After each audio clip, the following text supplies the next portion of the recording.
எனக்கு தெரிஞ்சு பல பெரிய நடிகர்கள் வீட்டு பிள்ளைகள் பார்ட்டி பப்புன்னு சுற்றுவாங்க. அவர்கள் சம்பந்தப்பட்ட செய்திகள் பல மறைக்கப்படும். சில இது எப்போவாவது செய்தித்தாள்களில் வரும். நீங்கள் நல்லா கவனிச்சிருப்பீங்க. குடிபோதையில் காரை ஓட்டிகிட்டு போய் அங்கே இடித்தார் இங்கே இடித்தாருன்னு பல நடிகர்களுடைய மகன்கள் பேரெல்லாம் இங்கே வந்திருக்கு. குடிபோதையில் அவங்க பண்ண ரகளை எல்லாமே வந்திருக்கு. ஆனால் எங்கேயாவது எப்போயாவது விஜயகாந்தனுடைய மகன்கள் இந்த மாதிரி எங்கேயாவது ஒரு இடத்துல போய் கலாட்டா பண்ணாங்க, குடிச்சிட்டு அநாகரிகமாக நடந்துக்கிட்டாங்க அப்படிங்கிறத எங்கேயாவது கேள்விப்பட்டிருக்கீங்களா? எங்கேயுமே இருந்தது கிடையாது. நானும் விஜயகாந்த் வீடு இருக்கிற சாலிகிராமம் பகுதியில் கடந்த 30 வருடமாக சுற்றிக்கிட்டு இருக்கேன்.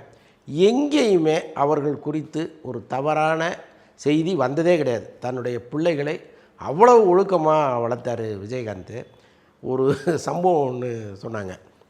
என்னென்னா, அந்த பிள்ளைகள் 2 பேரும் கிட்டத்தட்ட ஒரு 7, 8 வயசு, 9 வயசு, 10 வயசு வரைக்கும் கூட வச்சுக்கிங்களேன், கொஞ்சம் நொறுக்கு தீனிக்கு ஆசைப்படுகிற பிள்ளைகள். அவங்க கொஞ்சம் பல்காக வளர்ந்துட்டாங்க. அப்போ விஜயகாந்த் என்ன பண்ணியிருக்கிறாரு, ஐயோ என்ன அது பிள்ளைங்க அப்படி குறுக்க வளர்ந்துட்டுருக்காங்க அப்படின்ட்டு மனைவியை கூப்பிட்டு அவங்களுக்கு கொடுக்குறாரு, நொறுக்கு தீனியை குறைமா, முக்கியமாக இந்த கடையில் சாக்லேட் வாங்கி திங்கிறது இந்த மாதிரி ஐட்டங்களை கொஞ்சம் குறைச்சிரு, கொடுக்காத அப்படின்னு சொல்லியிருக்கிறாரு.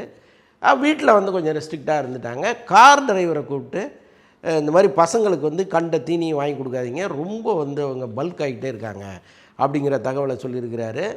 இப்போது கார் டிரைவருங்க ஓகேண்ணே ஓகேண்ணேன்னு சொல்லிவிட்டு, என்ன இருந்தாலும் பிள்ளைகள் கேட்கும்போது முடியாதுன்னு சொல்ல முடியாது இல்லையா.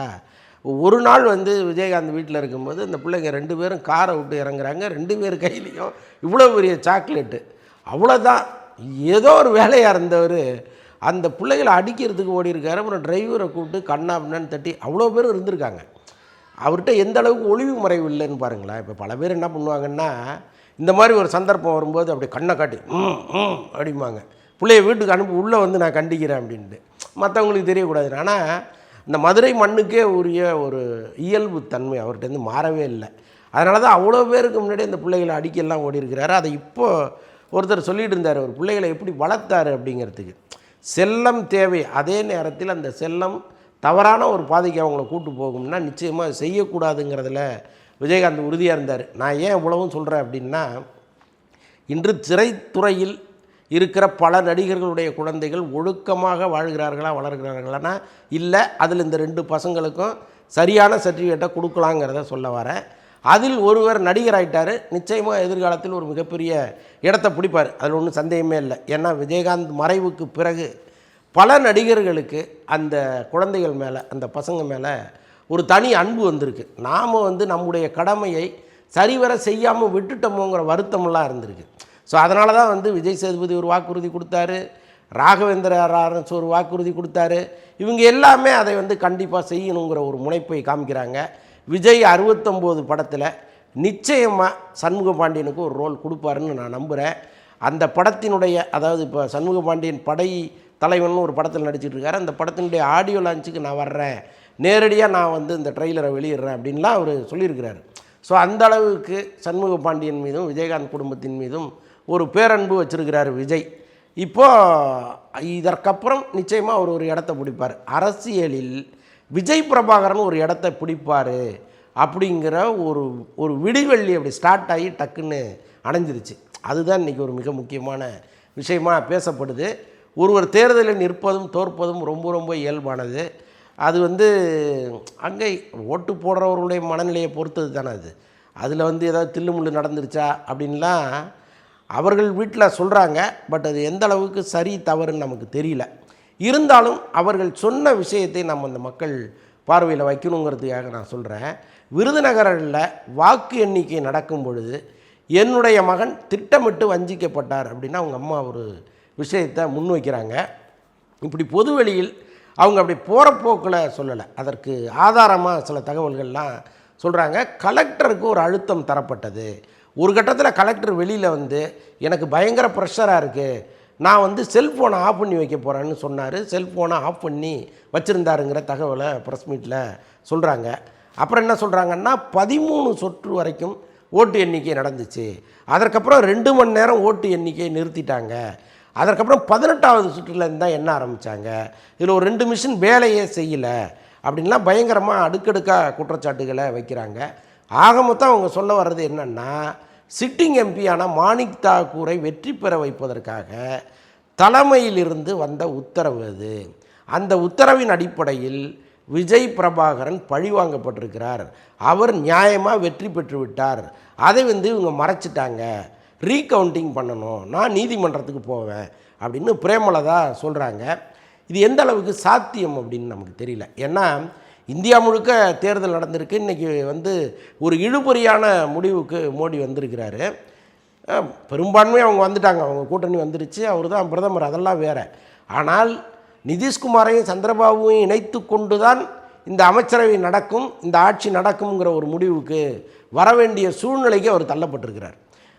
400 சீட்டுக்கு மேலே வாங்குவோங்கிற நம்பிக்கையில் இருந்தவர்கள் 200 சொச்சம் சீட்டு தான் வாங்க முடியுது அப்படின்னா, அப்போ இங்கே யார் வேணாலும் எதை வேணாலும் செஞ்சிட முடியும்னா செஞ்சுருக்கலாமேங்கிறது ஒரு கேள்வி. இன்னொன்று நீண்ட காலமாகவே இந்த இவிஎம் மிஷின் மேலே நமக்கு ஒரு டவுட்டு இருந்துகிட்டே இருந்துச்சு. பிஜேபி மீது குறிப்பாக இந்த கொரோனா டைமில் வட இந்தியர்கள் ரொம்ப ரொம்ப பாதிக்கப்பட்டார்கள். அதுவும் தென்னாட்டிலிருந்து அவர்கள் நடந்தே வடநாட்டுக்கு போனதெல்லாம் பார்த்தோம். பல பேர் வழியில் இறந்தாங்க, ஊர் உடைமை எல்லாத்தையும் அவங்க இழக்க வேண்டிய சூழ்நிலையெல்லாம் வந்துச்சு. அதையும் தாண்டி அப்புறம் அதே மாதிரி டிமானிட்டேஷன் வந்துச்சு. அதையும் தாண்டி அவர்கள் தொடர்ந்து ஓட்டு போடுறாங்கன்னா உள்ளபடியே மனப்பூர்வமாக ஓட்டு போடுறாங்களா இல்லை மிஷின் வேலை செய்தா இப்படிங்கிற கேள்வி எல்லாருக்குமே இருந்துச்சு. ஆனால் அந்த கேள்விக்கெல்லாம் விடை தருகிற மாதிரி இந்த முறை அவர்கள் இழுபறியில் சிக்கிட்டாங்க. அப்போ ஏதோ ஓரளவுக்கு தேர்தல் நேர்மையாக நடந்ததாகத்தான் நாம் நம்பணும். அப்போ இந்தியா முழுக்க நேர்மையாக நடக்கிற ஒரு தேர்தல் விருதுநகரில் மட்டும் எப்படி மாறும் அப்படிங்கிறது நம்முடைய அழுத்தமான கேள்வி. இன்னொன்று இப்போ விஜய் பிரபாகரன் இப்போ தான் வளர்ந்து வந்துக்கிட்டு இருக்காரு. விஜய் பிரபாகரனை ஒழித்து கட்டுகிற அளவுக்கு அவர் என்ன இங்கே பண்ணிட்டார்? ஒன்றுமே இல்லைல்ல. அது இப்போ தான் ஒரு அப்படி மலர்கிற முட்டை அவர் இருக்கார். அரசியலில் அவர் கறிக்கணும், அல்லது அவர் ஒருத்தர் இந்தியாவை மாற்ற போகிறாரு, அல்லது அவர் ஒருவர் வருவதால் எல்லாருக்கும் பிரச்சனை அப்படிங்கிற எண்ணமெல்லாம் யாருக்கும் வரப்போகிறதே கிடையாது. அப்படி இருக்கும் பொழுது விஜய் பிரபாகரனை ஏன் தோல்வியடைய வைப்பதற்கு இந்த தேர்தல் இயந்திரம் செயல்பட்டுச்சு அப்படிங்கிற குற்றச்சாட்டை அவங்க வைக்கிறாங்கன்னு நமக்கு புரியல. இப்போ 40ம் நமதேங்கிற ஒரு எண்ணத்தோடு திமுக தலைமை செயல்பட்டுச்சு. கூட்டணி கட்சிகள் கண்டிப்பாக வெற்றி பெற்றால் தான் நாம் 40ம் வாங்க முடியும் அப்படிங்கிற எண்ணத்தில் தான் அவர்கள் ஒரு அழுத்தம் கொடுத்தாங்கன்னு பிரேமலதா சொல்கிறாங்க.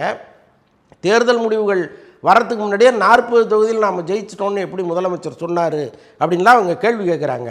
நியாயமாக அவங்க கேள்வி கேட்பதற்கு எல்லா உரிமைகளும் அவங்களுக்கு உண்டு. கிட்டத்தட்ட கண்ணீர் மல்க அந்த கேள்வியெல்லாம் அவங்க கேட்குறாங்க.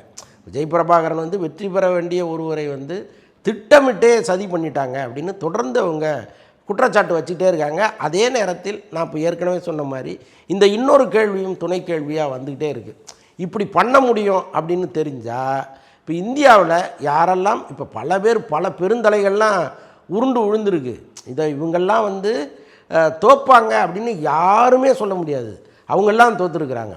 இன்னும் சொல்ல போனால் அயோத்தியில் ராமர் கோயில் கட்டினாங்க. அந்த ராமர் கோயில் தான் இந்தியாவினுடைய தலையெழுத்தே மாற்ற போது, தேர்தலே நிர்ணயிக்க போகுது அப்படின்னு மோடி நினச்சிக்கிட்டு இருக்கும் பொழுது அதே அயோத்தியில் உட்பட்ட தொகுதியில் அவங்க தோக்குறாங்க.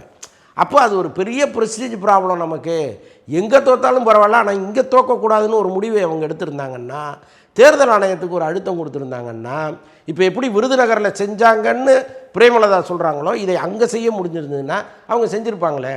அப்போ இங்கே செய்யலைன்னு தான் நம்ம நம்ப வேண்டியதாக இருக்குது, ஒரு முடிவுக்கு வர வேண்டியதாக இருக்குது. இருந்தாலும் பெற்ற மனம் பித்துங்கிறதுனால அடடா முதன்முறையாக நம்ம பையனை களம் இறக்கணும், நம்ம பையன் வெற்றி வாய்ப்பை கடைசி நேரத்தில் தவற விட்டாருங்கிற வருத்தம் அவங்களுக்கு இருக்குது. அதாவது அந்த ஓட்டு வித்தியாசங்கிறது ஒரு 4000 ஓட்டு. இந்த 4000 ஓட்டுங்கிறது பார்லிமெண்ட் எலெக்ஷனில் ரொம்ப ரொம்ப சாதாரண விஷயம். இப்போ இந்த இதை ரீகவுண்ட் பண்ணால் இன்னும் கூட குறையலாம். இந்த 4000ங்கிறது 3000 கூட குறைவதற்கு வாய்ப்பு இருக்குது. பட் அவங்க நம்புகிறாங்க, ரீகவுண்ட் பண்ணால் அவர் ஜெயிச்சிருவார் அப்படின்னு நம்புகிறாங்க. கமலஹாசன் வானதிகிட்ட தோற்றது சில நூறுகள் வாக்கில் தான்.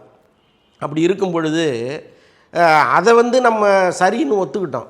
பட் இங்கே 4000 வாக்குகள் வித்தியாசமாக இருக்கும் பொழுது இதை தவறுன்னு சொல்வது எந்த விதத்தில் சரின்னு தெரில. பட் நான் சொன்ன மாதிரி பெற்ற மனம் பித்து அல்லவா, அதனால் அவங்க பையனுடைய தோல்வியை தாங்கிக்க முடியாமல் ஒரு குற்றச்சாட்டை வைக்கிறாங்க. எதுவாக இருந்தாலும் இதில் இருக்கிற உண்மைத்தன்மையை வெளி உலகத்துக்கு சொல்ல வேண்டிய கடமை தமிழக அரசுக்கு இருக்குது, முக்கியமாக முதல்வர் ஸ்டாலினுக்கு இருக்குது. இதை வந்து அவங்க பாட்ட ஏதோ புலம்பிட்டு போகிறாங்க, நமக்கு என்ன இருக்குது அப்படின்னு போயிடாமல், நிஜமாகவே நீங்கள் சட்ட ரீதியாக வாங்க, அதை நாங்கள் எதிர்கொள்கிறோம் அப்படின்னு சொல்லி வெளிப்படையாக இந்த விஷயங்கள்லாம் மக்கள் முன் வச்சாங்கன்னா ரொம்ப ரொம்ப சரியாக இருக்கும்.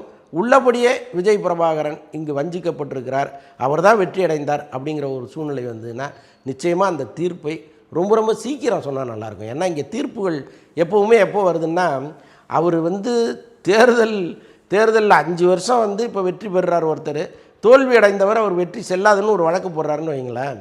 இதை நீங்கள் 6 மாதத்துக்குள்ளே சொன்னால் தான் அது பலனடையும். அவர் ஜெயித்தவர் 5 வருஷமும் பதவியில் இருந்துட்டு 6வது வருஷம் தீர்ப்பு வந்ததுன்னா அந்த கேஸ் போட்டதுக்கு அர்த்தமே இல்லாமல் போயிடும். கிட்டத்தட்ட அப்படி தான் இங்கே நிறைய வழக்குகள், தேர்தல் வழக்குகள் நடந்துகிட்டு இருக்குது. விஜய் பிரபாகரன் வழக்கும் அப்படி மாறிடக்கூடாது. ஒருவேளை இவங்க நீதிமன்றத்துக்கு போனால், நான் நீதிமன்றத்துக்கு போவேன்னு அவங்க சொல்லியிருக்காங்க, போனால் அந்த வழக்கையாவது எடுத்து ஒரு 6 மாதத்துக்குள்ளே முடித்து என்னங்கிற தகவலை மக்கள் மத்தியில் வைக்கணும். அதுதான் இந்த அரசுக்கு கெட்ட பெயரை ஏற்படுத்தி தராமல் இருக்குங்கிறது இந்த இடத்துல நான் அழுத்தமாக சொல்லிக்கொள்ள விரும்புகிறேன்.